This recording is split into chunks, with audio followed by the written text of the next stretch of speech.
தீவுத்திடல் வரை நடைபெற்ற பேரணியில் தமிழகத்தில் பல்வேறு மாவட்டங்களில் இருந்தும் கேரளா, ஆந்திரா, கர்நாடகா மற்றும் வளைகுடா நாடுகளில் இருந்தும் பிரதிநிதிகள் கலந்து கொண்டனர். பேரணியில் பங்கேற்றவர்கள் இடஒதுக்கீடு தொடர்பாக ரங்கநாத் மிஸ்ரா மற்றும் ஸ்வச்சா கமிட்டி பரிந்துரைகளை உடனே அமல்படுத்த வேண்டும் என்று வலியுறுத்தினர்.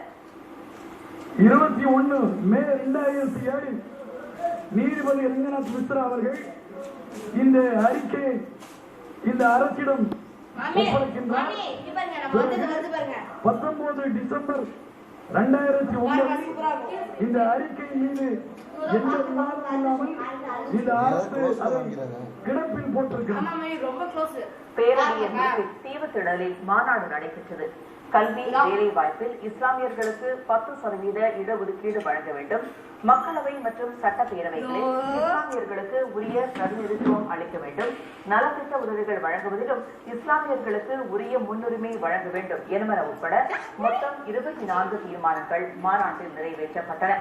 இடஒதுக்கீடு விவகாரத்தில் உரிய முடிவு எடுக்கப்படாவிட்டால் போராட்டங்கள் தொடரும் என்றும் தவ்ஹீத் ஜமாத் தெரிவித்துள்ளது.